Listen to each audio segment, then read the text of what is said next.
हरे कृष्णा। नमो विष्णुपदाय कृष्णपृष्ठाय भूतले श्रीमते भक्तिवेदांत स्वामिनिति नामिने। नमस्ते सरस्वती देवे गौरवाणी प्रचारिणे निर्विशेष शून्यवादी पाश्चात्य देशतारिणे। जय श्री कृष्ण चैतन्य प्रभु नित्यानंद श्री अद्वैत गदाधर शिवासादि गौर भक्तवृंद। हरे कृष्णा कृष्णा कृष्णा हरे हरे, हरे Ram Ram Ram Hare Hare. Hare Krishna. So welcome you all back to the last session of this course, and we will do a question and answer session. So based on whatever questions came in the portal and in the YouTube comment box, I have taken more or less most of the questions, and we will discuss these questions. Of course, there are many questions, so I may not get an opportunity to go into details of answering all these questions. That would be at least a short mini course in itself. So I will try to keep it brief at the same time. If you have attended the complete course, then you will understand the answer for the questions. So I may not start from the scratch. So in this whole question and answer session, it is assumed that you have watched from part 1 day 1 till part 3 day 9. If you have watched all these sessions, 5 sessions in part 1, 7 sessions in part 2, and till now 9 sessions in part 3, and this is the 10th session.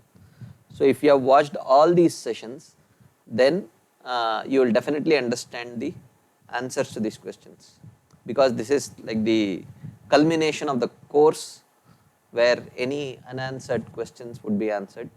Of course, some of the questions that devotees might have asked from the earlier sections might have been answered as and when the course progressed, but nevertheless I will take a few minutes to answer those questions also.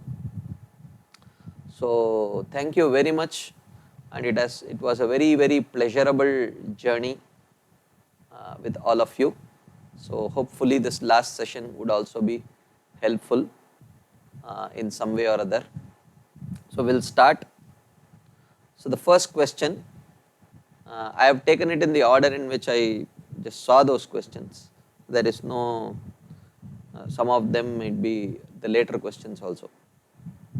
So the first question is, न देश नियमस्तत्र न काल निर्णयस्तथा न उच्चिष्टादौ निषेधो अस्ति Shri Harer Namni Lubdake. This is a verse that we had discussed in the first chapter of Madhurya Kadambini, and it was mentioned that this verse is from the book called Vishnu Dharma. So the devotee wants to know, what is this Shastra Vishnu Dharma? I have never heard of it. Okay, so this is Vishnu Dharma is one of the Puranas. It's not one of the 18 Mahapuranas, but one of the regular Puranas in which not all the 10 topics, Sarga, Visarga, Sthanam, Poshanam, Atra Sargo Visargascha Sthanam, Poshanam, Mutaya, Manvantaresha, Nukata, Nirodho, Muktirashira. These 10 topics of Shrimad Bhagavatam are not just 10 topics of Shrimad Bhagavatam alone, but these 10 topics are topics which are there in all the 18 Mahapuranas. So Vishnu Dharma is not one of the Mahapuranas, but it's one of the regular Puranas or maybe one of the Upa Puranas. I don't know the details, but definitely it is a Vaishnav Grantha, or at least there are sections which are speaking about pure Vaishnav philosophy. That is why our Acharyas have quoted from it. Apart from this, I have not personally read this book. I don't know if there is a Parampara commentary on this book also. So only that much I can answer on this question. Second question. So this is also based on the first chapter. If Krishna can be accused of being partial on the grounds of being omniscient and omnipotent, etc., as discussed under option 4, then how can we deny option 3? So if you remember, we were discussing how one gets bhakti. So in that we discussed about the word yadrichaya and ahaituki, and we evaluated various options. Option 3 was Krishna's independent will, and option 4 was devotee's independent will. So in devotee's independent will, while discussing option 4, we discussed that if devotee also gives bhakti to someone, and he may not give that opportunity to someone else, but can he also be accused of being partial? So in discussing that, we try to understand that how devotee cannot be accused to be partial, because when Krishna gives it to someone and does not give it to someone else, because Krishna is omniscient, omnipotent and omnipresent, he can give bhakti to anyone and everyone merely by his Satya Sankalpa Shakti only. So therefore, if Krishna chooses not to give it to someone, then the only reason can be partiality. He is partially favored towards one and not other. But when a devotee chooses not to give, not to share Krishna consciousness with others, then it is due to practical considerations. Like for example, even though internet might be there and I might upload a million videos, but there are billions and billions of people who have no access to internet, and they are in some remote corner of Alaska or Uganda or Mozambique or whatever it may be. So they may not have even access to internet. So one may not say that I can reach out globally because we have the internet, and every minute I will upload a video. It doesn't matter. There are many people who may not even understand English language. So therefore, the potential of a Jivatma to reach out to other Jivatmas is very much minimal. It depends on the language, it depends on the skills, it depends on, what if that person does not like our face at all? What if that person hates Indians? What if that person hates Tamil speaking Indians? It doesn't matter. There could be unlimited grades of people, and for various reasons they might not even open our videos. They may not like anything about spirituality at all. So therefore, our capacity to reach out to people is limited. So therefore, when a devotee is reaching out to a few people and is not reaching out to few other people, it need not necessarily be partiality. It could just be practical considerations. So therefore, we'll come back to the question. If I have understood the question right, because many of the questions are not very clearly presented, but whatever I have understood from the question, I'll give the answers accordingly.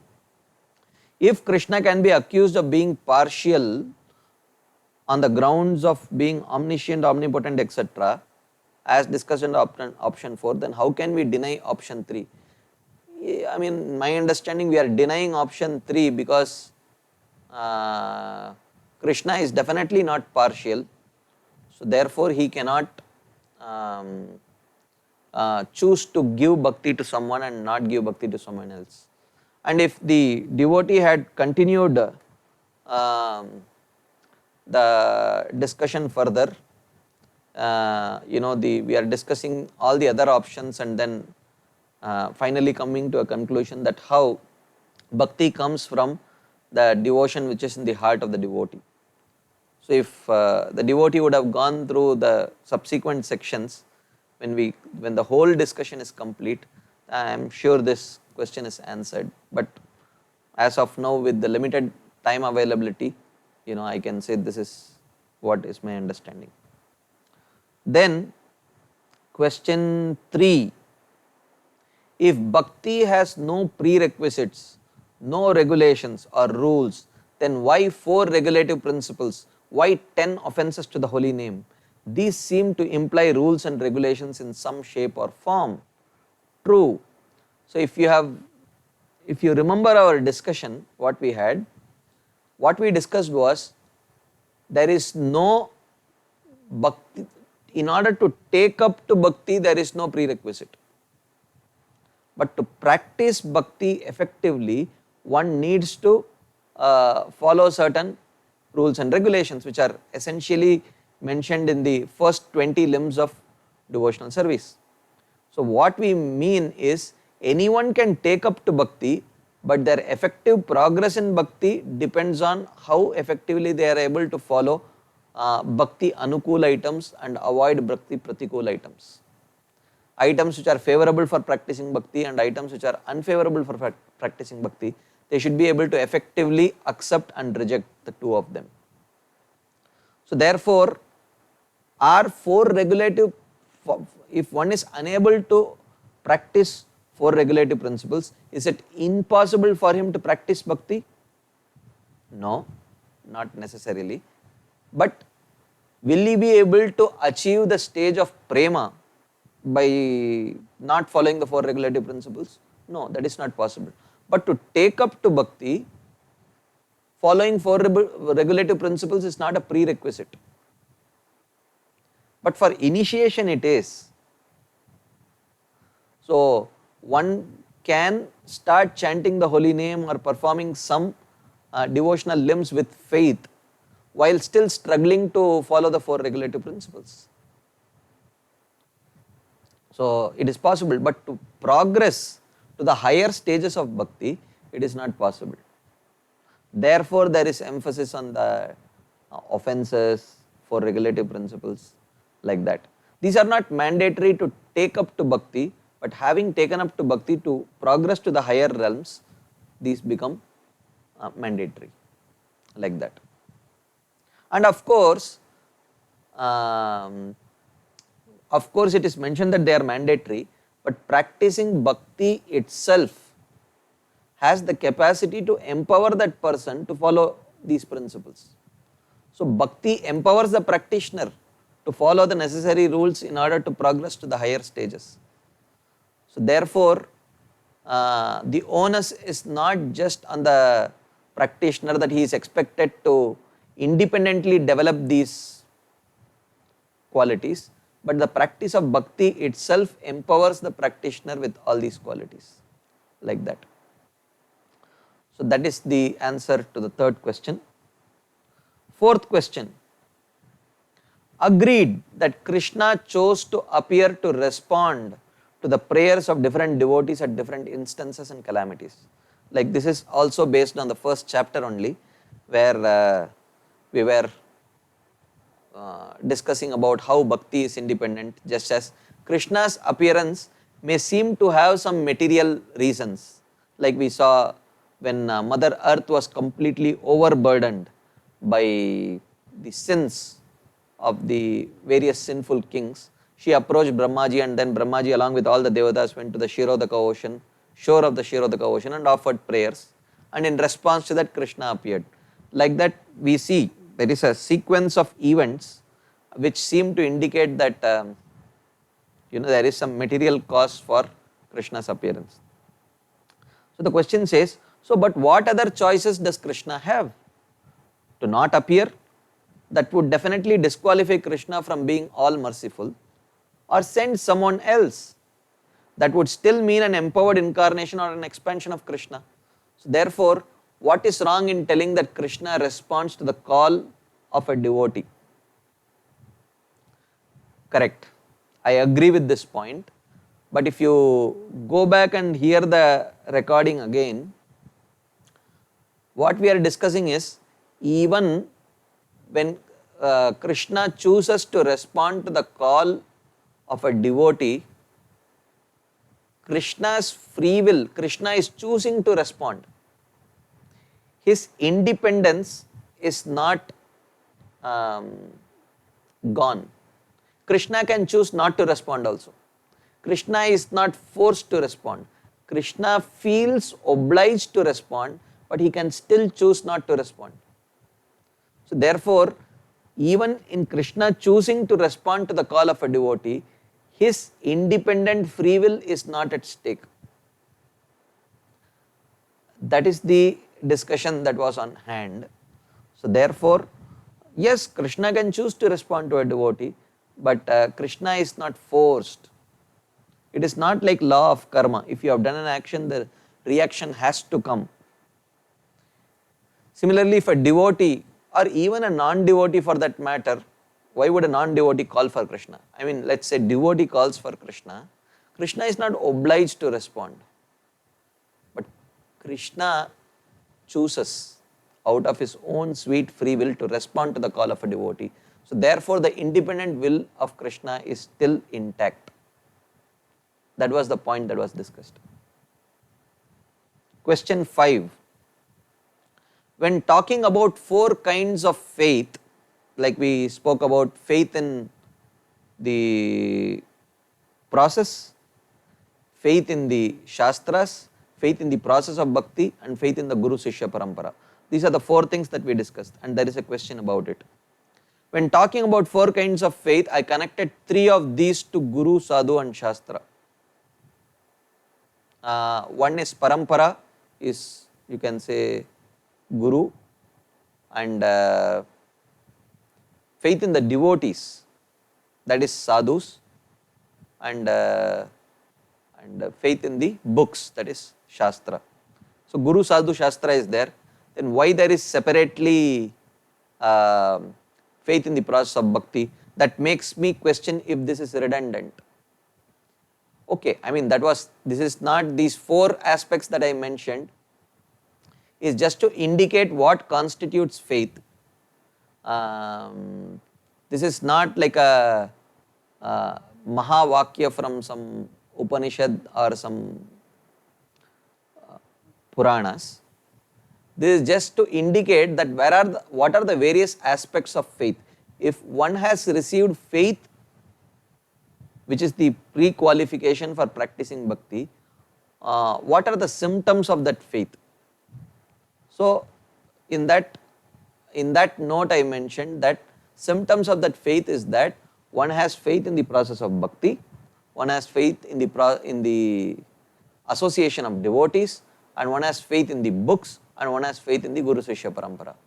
Of course, if one has faith in Guru, Sadhu, and Shastra, it automatically indicates faith in bhakti, but then it is always good to indicate the symptoms broadly, because for clarity purpose. So yes, it may seem like if you say Guru, Sadhu, and Shastra, the Guru, Sadhu, and Shastras are naturally going to recommend the process of bhakti only, but not necessarily. Even in Srimad Bhagavatam, if you see, when Vidura goes to help with Dhritarashtra out in the first canto, 13th chapter, Dhritarashtra quits home.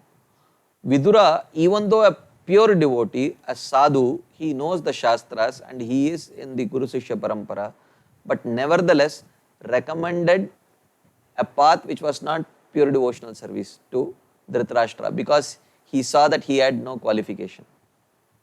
He had so severely offended Vaishnavas that he had lost the capacity to immediately practice pure devotional path. So he suggested to him a path which is like Ashtanga Yoga, in order to give up his body. So Guru, Sadhu, Shastra may be there, but they may also, seeing the qualification of that person, may not necessarily immediately give the path of pure devotional service. Even in the case of Dhruva Maharaj, he clearly expressed, I am not interested in whatever you are speaking. If you have a means by which I can achieve the cherished goal of my life, which is to get a kingdom which is greater than even my father or grandfather or great grandfather Brahmaji, then you give me some suggestions. Otherwise, I will go my way. So he also suggested a path which was not pure devotional service. So therefore, he had faith in Narada Muni. He must have had faith in scriptures also. but that does not necessarily immediately translate for some people into faith in the path of bhakti, pure devotional service. So therefore, in that sense, it is not redundant, it is an essential component. One should have faith in the path of pure devotional service. So for clarity purpose, I added this. So the sixth question, can I get the PPT of all these presentations?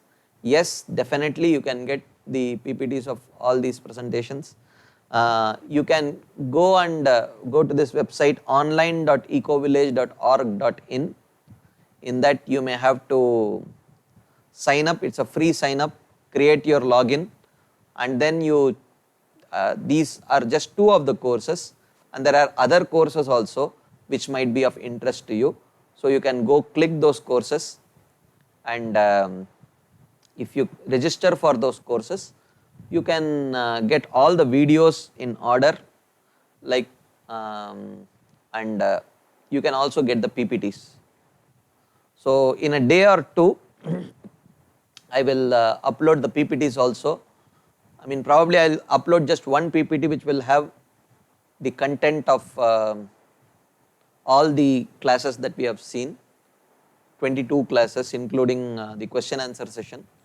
So you can have access to the PPTs. And if you want to know about future courses that are coming up, if somehow you like these courses and you want to be informed about the future courses, if you go and register in this website, you may have to enter your WhatsApp number and then register, and you will get reminders or of any future courses that are coming up. And through this portal you can also go and watch the videos, have access to the PowerPoints and all that. So yes, you can definitely get PowerPoints of all these sessions. Please visit this website online.ecovillage.org.in.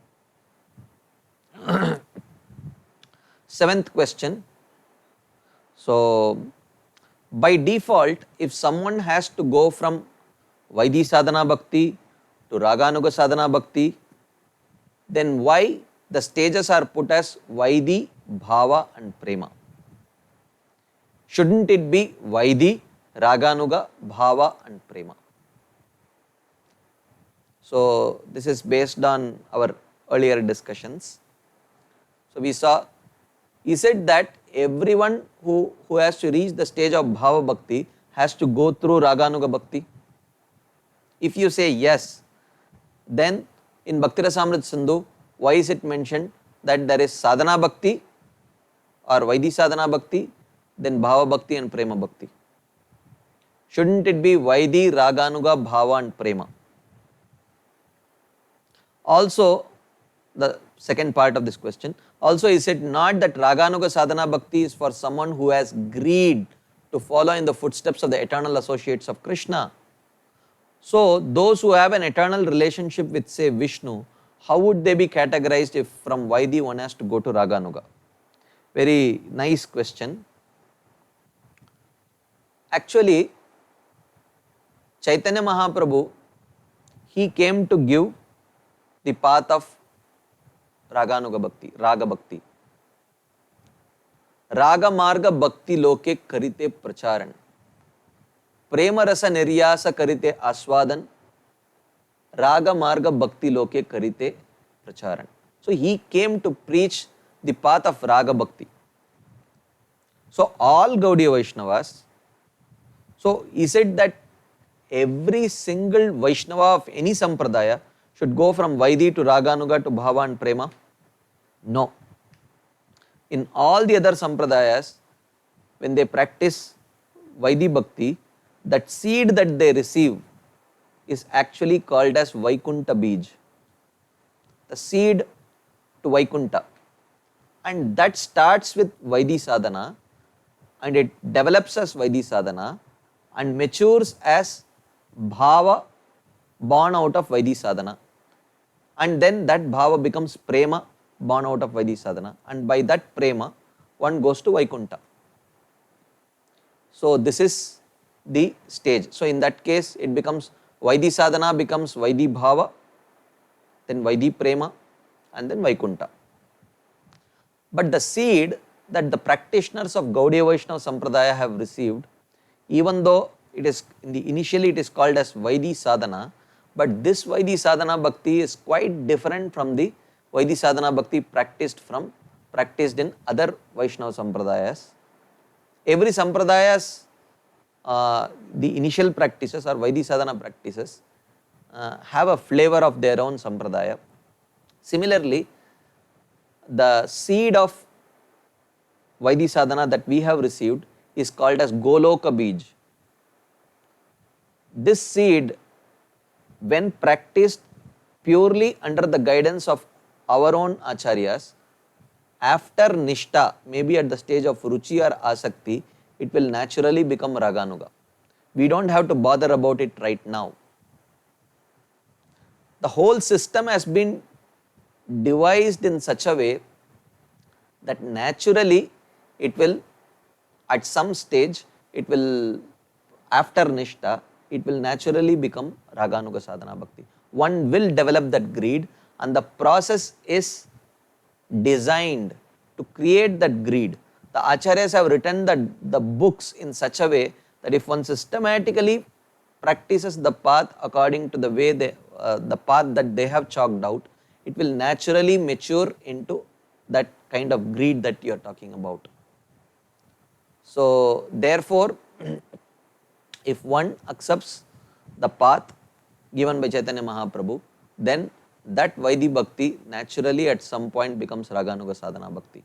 Therefore, for properly practicing Gaudiya Vaishnavas, it is not wrong to say that the next stage after Vaidhi Sadhana Bhakti is Raganuga Sadhana Bhakti, then it becomes Raganuga Bhava, then Raganuga Prema, and then one goes back not to Vaikunta but to Goloka Vrindavan.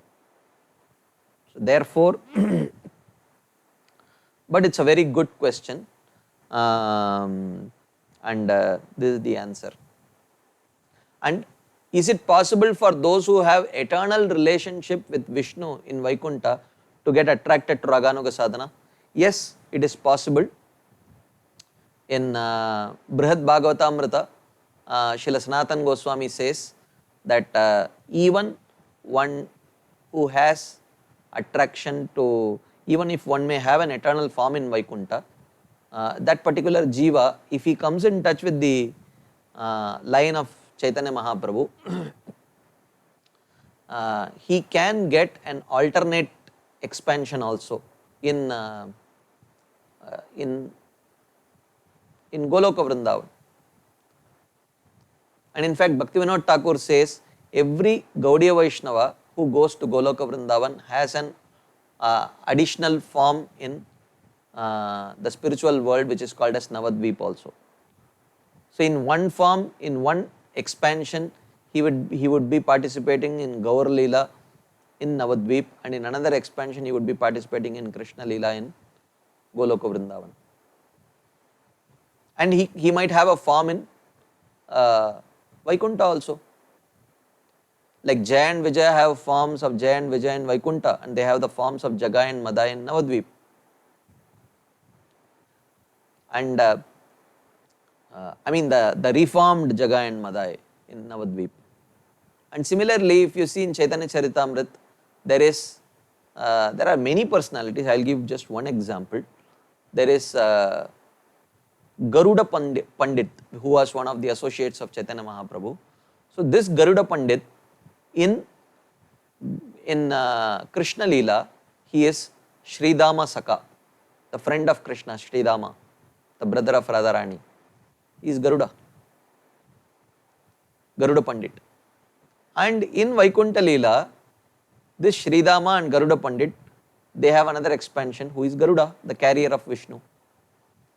So therefore, if one develops attraction to the line of Chaitanya Mahaprabhu, even though if he may have an eternal relationship with Vishnu, if he actually gets attracted to the path of Chaitanya Mahaprabhu, Krishna will facilitate that person having two expansions also.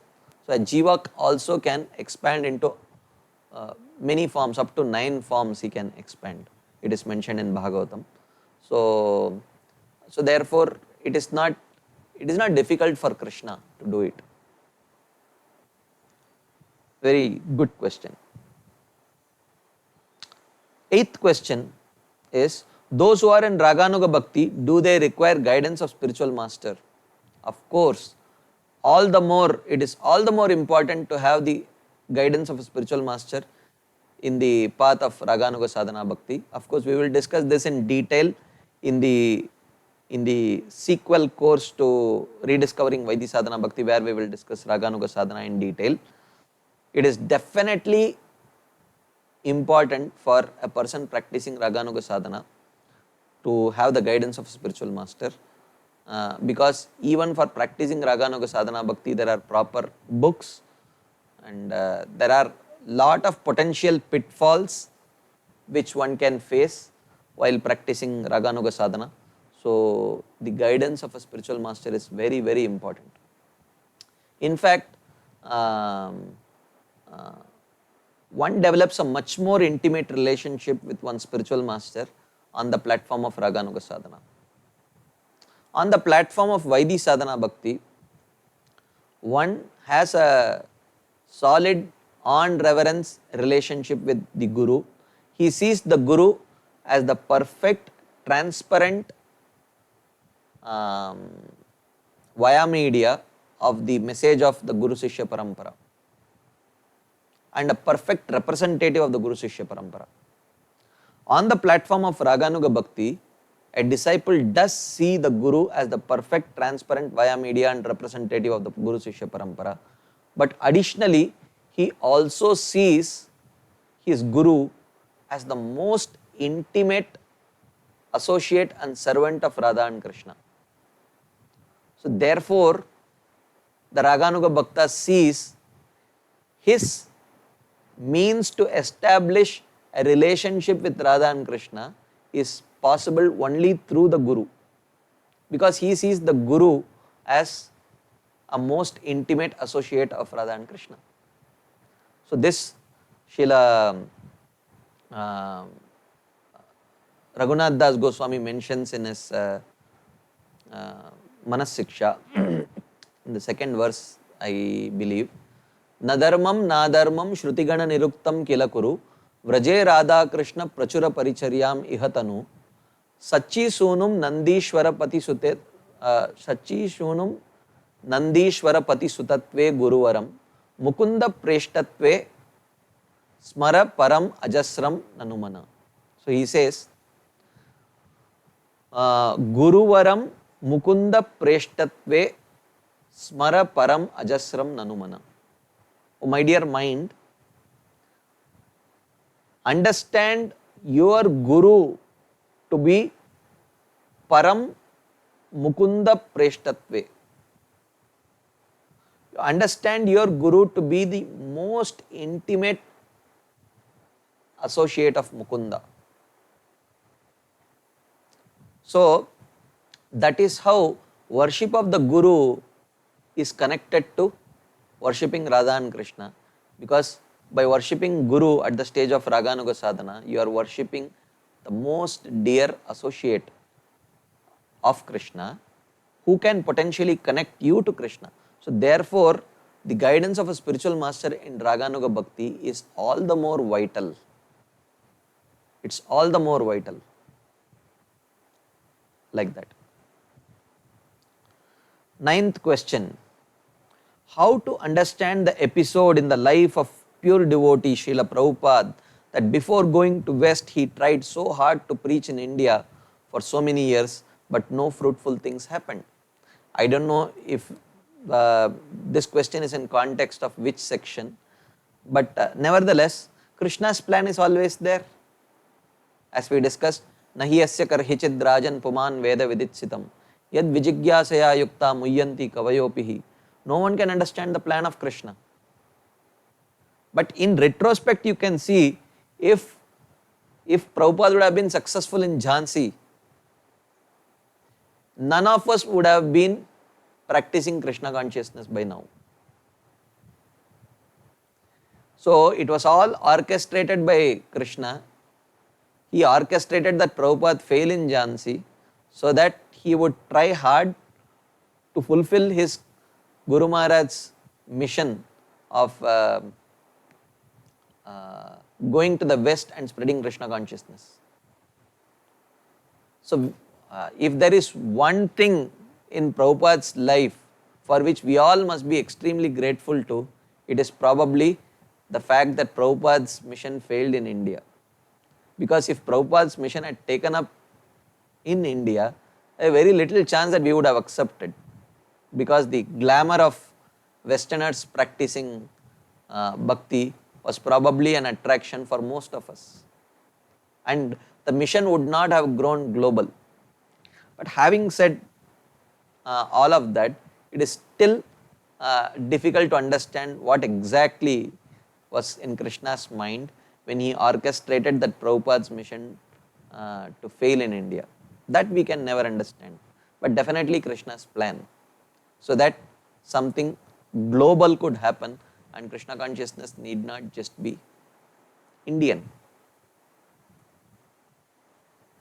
10th question. Can just following instructions of Krishna given in Bhagavad Gita to perform swadharma or prescribed duties, as in sarvadharman, karmanyeva adhikaraste ma phaleshu kadachana. So can just following that instruction or just following the system created by Krishna, the law of karma, that is varna and ashrama, will such a person receive sukriti? Yes, if you see the meaning of the word sukriti, sukriti means piety. So by following varnashram dharma, one naturally gets piety, but this is material piety.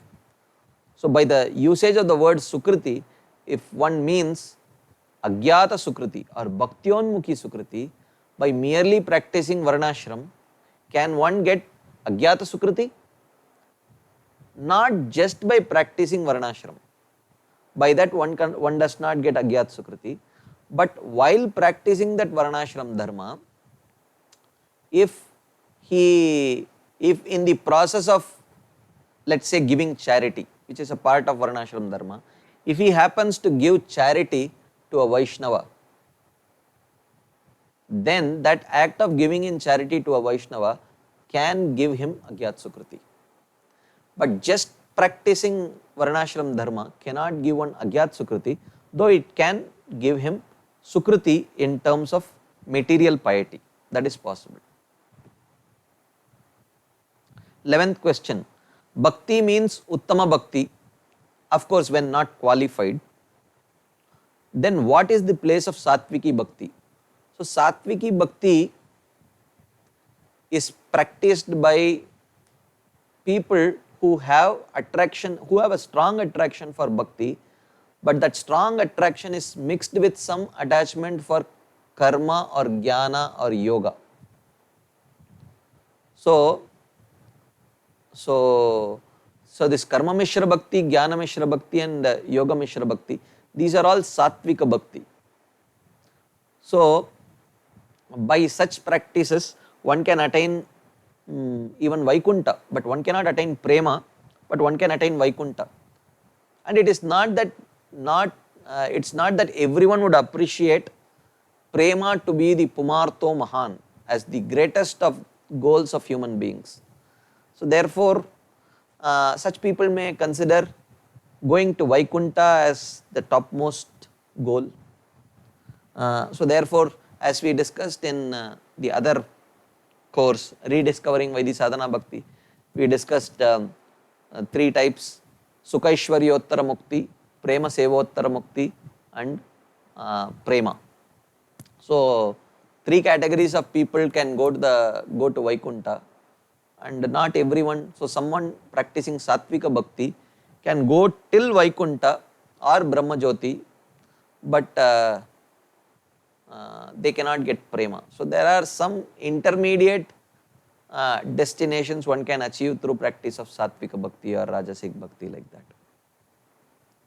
Of course, if you want further details, you can refer to the other course, Rediscovering Vaidhi Sadhana Bhakti, in which I forget which part it was, we have discussed these things in detail. So 12th question is based on one example that I gave about Agyat Sukriti. I gave the example of His Holiness Bhakti Rasamrit Swami Maharaj handing over his bag. So if you have, I am not going to tell the whole thing, because as I mentioned at the beginning of this session, that it is assumed, in order to make complete sense of this whole question and answer session, if you have heard all the 21 sessions completely, then it is possible for you to relate with these questions. Otherwise, some of the questions you may not be able to relate to. So in one of the sessions, while discussing about the theme of Agyat Sukriti, I had mentioned that His Holiness Bhakti Rasamrit Swami Maharaj was traveling in a car, and when the car stopped in a gas station, he handed over the bag to the person who was filling the gas, and while he was just adjusting his dhoti. So I mentioned that that act of holding a sadhu's bag can potentially give him Agyat Sukriti. So now the question is, so can it be because of Matta Smritir Jnanam Apohanam Cha, because Krishna does say that I give intelligence, remembrance and forgetfulness? Yes, I mean this is not this is not in contradiction to that principle. Krishna does give intelligence and remembrance, but that intelligence and remembrance is in response to the pure compassion that the devotee has within his heart. So somehow, how can I help someone get bhakti? So that compassion, that giving of Krishna giving him the remembrance and intelligence to give that back to that person is in response to the compassion in the heart of the devotee, His Holiness Bhakti Rasamrit Swami Maharaj. So therefore, this is not in contradiction to Krishna's promise that I give intelligence, remembrance and forgetfulness. Matta Smritir Jnanam Apohanam Cha, like that. As in Chaitanya Charitamrita Antyalila 16.100 defines, the word Sukriti refers to pious activities performed by the mercy of Krishna. Yeah, there are many contexts in which the particular words are used in, when they are used in different contexts, they take different meanings. This is one meaning of the word Sukriti. Yes. So 13th question, it is very hope giving that bhakti does not require prerequisite or depend on purity or faith, but bhakti gives purity and faith. Yeah, definitely a very hope giving thing, that bhakti does not depend on purity or faith. But how to save ourselves by from misusing this concession? So how can we save ourselves from misusing this concession? Of course, this we did discuss in the first chapter, but in the third chapter, while discussing Anartha Nivritti, we did discuss about the aparadhas, and one of the very insidious offenses is to commit sinful activities on the strength of the holy name. So this, of course, we didn't get an opportunity to discuss in detail, but if we try to misuse any concession given by the Shastras, then immediately it becomes an offense, and our progress in bhakti does not just get curtailed, but it starts progressing in reverse direction. We start losing our devotional credits if we try to cheat Krishna. Krishna cheats us royally.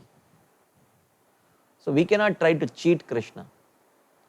So, and moreover, that section which is being quoted here, it just indicates that to take up to bhakti, purity is not a prerequisite, but having taken up to bhakti, one should also not feel that I can remain impure and I can keep accumulating impurities and bhakti will purify it.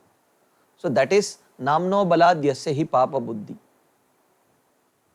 Committing sinful activities on the strength of the holy name, and such an activity will make that person regress on the path of bhakti rather than progress. So um, therefore one should not try to misuse this concession. Is the biggest mistake that anyone can do, because that is the fastest way of leaving bhakti. 14th question. Do different devotees have different capacity for giving sukriti while preaching? Yes, definitely. As Prabhupada said, purity is the force.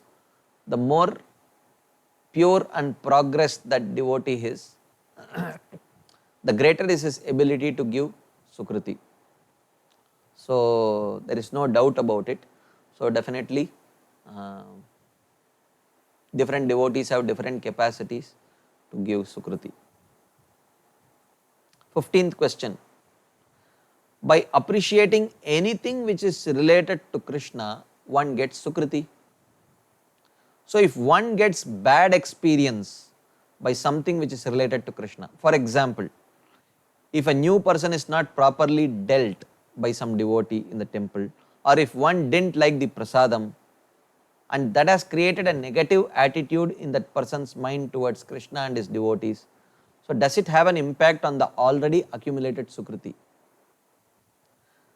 I am not sure if it has if it has a negative effect on the already accumulated sukriti, but he can accumulate fresh negative impressions, which you can say, for clarity purpose, you can call it dushkriti. So a good experience helps one progress favorably towards Krishna, and a bad experience makes him take a U-turn and go in the opposite direction. So yes, one can, through his activities, one can take a person, accumulate sukriti or dushkriti, depending on what kind of impact we are able to create on that person's heart. If it is a negative impact, it leads to accumulation of dushkriti. If it is a positive impact, then it leads to accumulation of sukriti. So it's possible. 16th question. Is devotee acting independent of the will of the Lord? He says, obviously not, and ultimately it is the will of Krishna. The power to distribute bhakti has been delegated to his devotees. Please repeat what came after this. We did discuss what comes after this. So ultimately it is Krishna's mercy that the devotee is distributing, and but the distribution rights have been given to the devotee. The devotee can choose whom to distribute, whom not to distribute, based on his own limited capacity, and Krishna allows his mercy to flow in that direction. Now what comes after this? After this, devotee chooses to distribute, and Krishna's mercy flows in the form of some sukriti. So when that person who is receiving that opportunity to accumulate some sukriti, when he receives that sukriti, then his sukriti account increases. Then when the next opportunity he gets, it increases further and further and further. And in this way, when it at some point when it reaches the threshold, then all those accumulated good experiences or sukriti become shraddha. They transform into shraddha. So therefore we saw mahat kripa, satam kripa, mahat seva, agyata sukriti, and then shraddha. So therefore in this way the person progresses. I mean, I am basically answering these questions based on what I understood the question was. But if the question was not appropriately answered, then there is a means of addressing it. In the last slide I have given some contact details, so you can write to that email address, and if the questions have not been satisfactorily dealt with, then there is a scope for further discussions through the email address that I have given in the last slide. So please stay put in front of your laptop or smartphone till the last slide. So there might be some useful details that's waiting for you. 17th question, how the seed of bhakti is rooted in our heart. I don't really understand what the question, how it is rooted in the heart.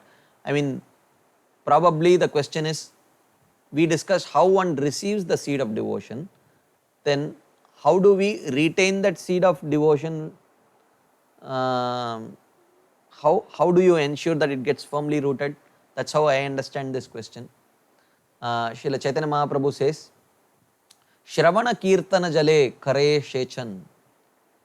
So the Mali, the gardener, so the practitioner or the sadhaka is compared to a gardener.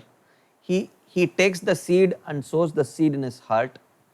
So that seed is the seed of Shraddha, which has, and that seed has been manifested due to accumulation of Agyat Sukriti. Then how does, having received that seed, the gardener makes sure that the seed gets proper nourishment, just like the seed needs to get water and sunlight. Similarly, the gardener has to nourish the seed of devotion, which is faith that he has received from the association of devotees, by watering it through the process of Shravana and Kirtan and the other limbs of devotional service. So that's what I understood through the question. And of course, to do all these things, association of devotees is extremely vital. So association of devotees, and in their association, hearing and chanting is what nourishes the seed. 18th question, Prabhu, according to Madhurya Kadambini, where does bhakti start in terms of 9 stages of bhakti? Okay, it's a long question, but I will take it part by part. So the answer to this question is, technically speaking, bhakti starts at the stage of Shraddha. So all the prior activities of Satam Kripa, Mahat Seva, Agyata Sukriti, only when that Agyat Sukriti reaches the threshold where it matures into Shraddha, at that stage only one can call that bhakti has started in that person. Till then, the ground is getting prepared. Could Ahaituki and Yadrichaya conditions be applied to Shraddha also? Actually, the word Yadrichaya, if you go back to our discussion, the word Yadrichaya indicates how one receives the seed, which means the word Yadrichaya applies actually only to Shraddha. Subsequently, one's progress depends on one's, a very important aspect is one's own endeavor. The subsequent practice in bhakti is not necessarily Yadrichaya.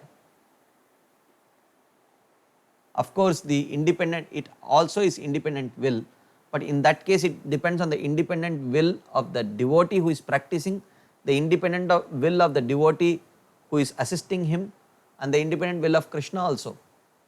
So progress in bhakti is also Yadrichaya, but it is in a totally different context. So the word Yadrichaya actually applies to and Ahaituki. The way we understood Ahaituki and Yadrichaya actually applies to the stage of Shraddha only. Subsequently, one's individual endeavor plays very important role. I think that would answer the second part of the question. I am inquiring about this because Shraddha can be and is given, but Bhajana Kriya Sadhu Sangha is to be done by us. Yes, no doubt. It has to be done by us, and therefore the word Ahaituki and Yadrichaya indicate how one receives, not how one practices. Practices depends on Swacheshta. Shrinvata Shraddhaya Nityam Grinatascha Swacheshtitam. Kalena Nati Dirgena Bhagavan Vishate Hridi. So one's progress depends very much on Swacheshta, and that applies to the stages after Shraddha, which is Sadhu Sangha, Bhajana Kriya, and so on. And when bhajana kriya is done sincerely, automatically anartha nivritti is also accomplished like that. So it has been reconciled in the discussion only, but just in case if it was not reconciled, we are taking this opportunity of this question and answer session to reconcile. 19th question. How do we understand Chaturvida Bhajante Mam verse in context of Madhurya Kadambini? Actually, this we did discuss in the other course, Rediscovering Vaidhi Sadhana Bhakti. The Chaturvida Bhajante Mam, this Artho, Artharthi, Jigyasu and Jnani, these four categories of worshippers of Krishna do not fall within the scope of Madhurya Kadambini. Because Madhurya Kadambini discusses the 9 stages of progress of pure devotional service: Shraddha, Sadhu Sangha, Bhajana Kriya, Anartha Nivritti, Nishta, Ruchi, Asakti, Bhava and Prema, the 9 stages. And this Artho, Artharthi, Jigyasu and Jnani are all mixed devotees. The Artho, Artharthi and Jigyasu are Karma Mishra Bhaktas, and the Jnani mentioned there is a Jnana Mishra Bhakta. So none of these 4 categories of people would go through these stages of Shraddha, Sadhu Sangha, Bhajana Kriya, Anartha Nivritti and so on. Their own practice may have some similar stages of some anarthas will go by that practice of mixed devotional service, but certainly it would not lead to Asakti, Bhava, Prema and other such stages. So in mixed devotional service also there might be some stages, but do these 4 people fall within the scope of discussion of Madhurya Kadambini? No, they don't fall within that category. 20th question. In the 5th option of Ahaituki Yadrichaya, 5th option, if I remember right, is the free will of the Jiva. Does it contribute to his taking up to bhakti? You mentioned the receiver Jiva is controlled by gunas, that is likes and dislikes. So it is true, when someone does not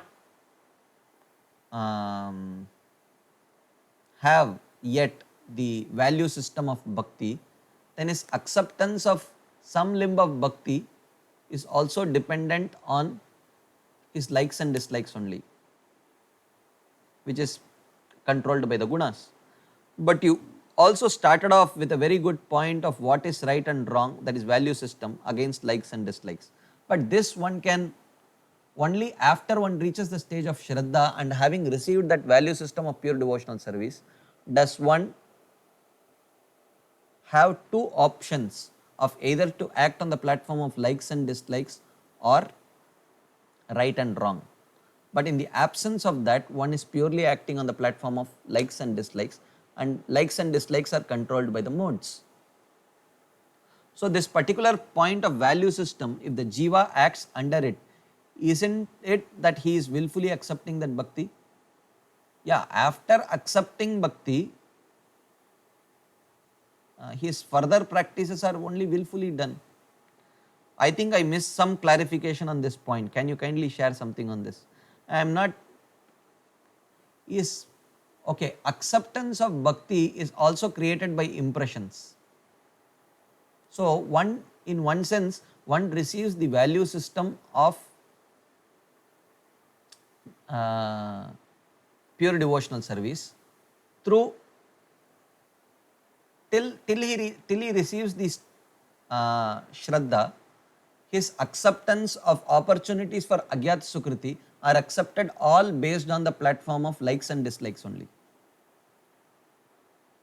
But still, those likes and dislikes were understood by a devotee, and bhakti was packaged in a way that would be make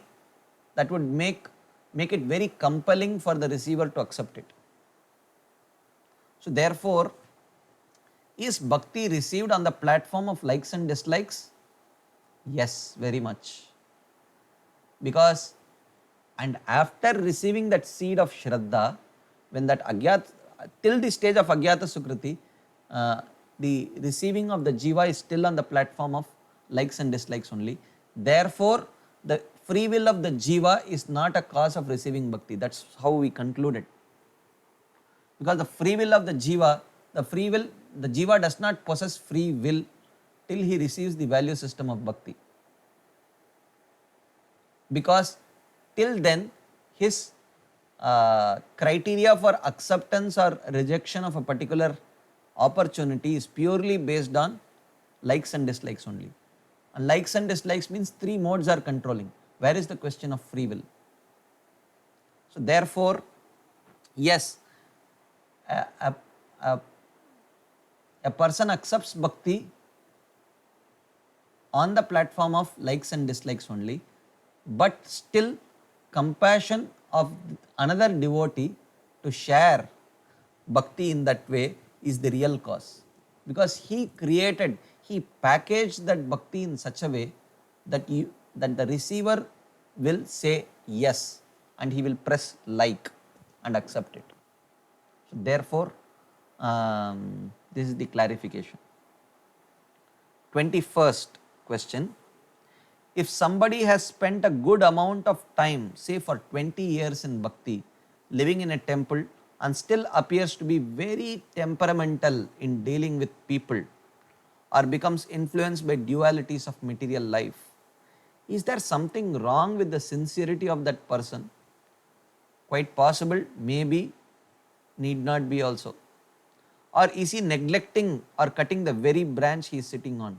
Quite possible, maybe he might be practicing bhakti, but at the same time by committing offenses to other devotees, he might be neutralizing whatever progress that he has been making in the 20 years of his practice of bhakti. So therefore, unless someone is educated properly on the about the offenses and how serious they might be, a person may not, he might be practicing bhakti but might not be serious to avoid the offenses, and that can be extremely detrimental to one's practice. So what are the subtle things or fine aspects that may obstruct one's progress in bhakti apart from Vaishnava Parad? So like having the fortune of loving elevated devotees association. This makes a tremendous difference in one's approach to bhakti. So this can never be downplayed. This is, in the Acharya's opinion, this is single most important criteria for one's progress in bhakti, is the association of like-minded, affectionate, elevated devotees. So if one does not have it, one should aspire for it. In today's day and age, for all the disadvantages, for all its disadvantages, the internet actually facilitates, even if one may not physically get the association of that Vaishnava, at least through through internet one can get one's association, through email he can get guidance, through phone calls one can get guidance. I see that you can, even during your morning, there are many senior Vaishnavas who you could chant with them. I just heard someone was sharing with me, like you could if you morning you get up and you could connect to YouTube or something, and Kadamba Kanan Maharaj, you can sit with him and chant. Many different things. But the single most thing is, if one is not taking the association of devotees very seriously, and if one is not seriously trying to get the association of nicely practicing devotees, then one's progress becomes very weak and one does not get sufficient strength to overcome the offenses and other such obstacles. 22nd question. If a preacher's contribution is to only add Agyat Sukriti to the receiver, then how to understand that purity is the force of the preacher? Or when a pure devotee preaches, transformation of heart happens? Yes, the greater the purity, the greater is his potency to give Agyat Sukriti, and which is what transforms. Good experience is a heart transforming experience. Bad experience is a heart breaking experience. This is true even in the spiritual life or in material life. So if the greater the purity of the preacher, the greater is his ability to give Agyat Sukriti, which can potentially transform the heart of the devotee who is receiving it, heart of the person who is receiving it. This we have of course discussed in one of the earlier questions also. 23rd question, I think in the last one or two questions. Prabhuji, you said 18 hours our senses should be engaged in Krishna consciousness. You may ask, what about the rest of the 6 hours? You sleep, and there should be no nonsense activities. Yeah, ideally, if one can try one's best. But then, what about our daily duties like studies, going to college, and there we will have non devotee association? See, association or Sangha means if we allow it to transform our heart. And what can transform our heart? The 6 exchanges. Dadati pratigrinnati guhyamakyati pruchati bhungte bhojayate cheva shadvidam priti lakshanam. So if we have the 6 intimate exchanges with outsiders, then we will allow, then that is non-devotee association. Otherwise, we might go to college, school, do our regular duties. For a student to go to college or school and study nicely is not a non-devotional activity. It is very much a devotional activity. Because if devotees are seen to neglect their essential duties, then it would be a severe anti-preaching. So therefore devotees should take their studies and their responsibilities very seriously and do it. In that way they can be a perfect role model for everyone. And in those activities, if we associate with other people purely for the purpose of taking care of completing our homework and other such things, that is not necessarily considered non-devotee association. And if you are if you have to actually associate with a few people, why not carry some prasadam for them, make them favorable towards Krishna consciousness? We might make that person into a Krishna conscious association in our school or college. So in that way, it is possible to engage our 18 hours of awake state in Krishna conscious activities, because definitely for a student, studying is definitely a Krishna conscious activity. One should not see it otherwise at all. It is very anukul for preaching, and it is very anukul for one's own settling down in one's life also. So therefore, one should not see preaching as a material, studying or taking care of household duties as a material activity. If the consciousness is right, one could do those activities wonderfully, but still they could be considered as Krishna conscious activities. So, and I think the next question is similar question.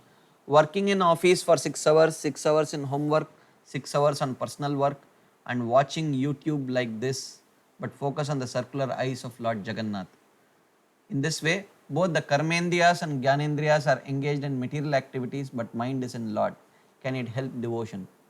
So in this case, as we discussed in the previous verse, the senses are, one should not consider the senses as being engaged in material activities. The activities are material only from an external point of view. But if the paradigm of though performing those activities is eventually for the pleasure of Krishna, I could earn some money which could be utilized in taking care of my family in a Krishna conscious way, then those very activities in the office become Krishna conscious activities only. So for further details, I would suggest that if you can refer to the discussions, I believe it is part 2, Rediscovering Vaidhi Sadhana Bhakti, part 2, day 1, 2, 3. So we discussed this in great detail.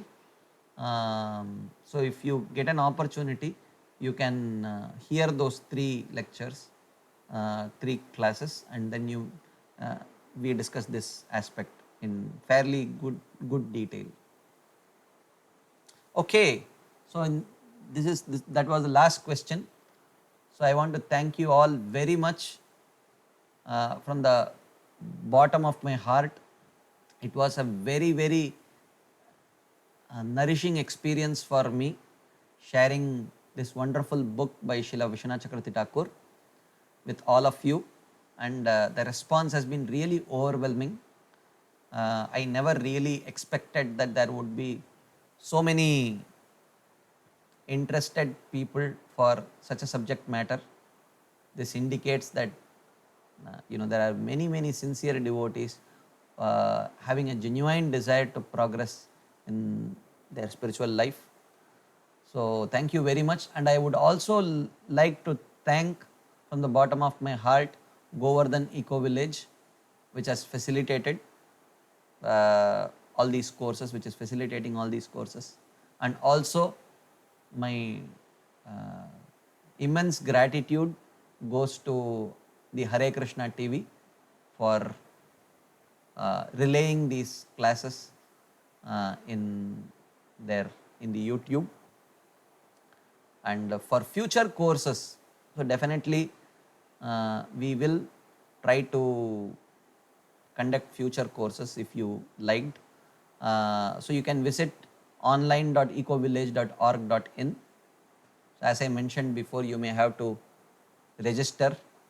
It's a free registration, and you have to enter your WhatsApp number, and in your WhatsApp you will get alerts if there is a new course that is starting, so you can stay tuned that way. So if there are further questions and clarifications, you can definitely write to the email address that has been given below, bs.ecovillage@gmail.com. So I won't promise that I will be very prompt in replying, but I'll definitely reply to the questions. So thank you very much again for your patient listening, and please stay tuned for future courses. Hare Krishna. Thank you very much. Srila Prabhupada ki jai. Srila Vishwanath Chakravarti Thakur Pad ki jai. Shri Madhurya Kadambini ki jai. Hare Krishna.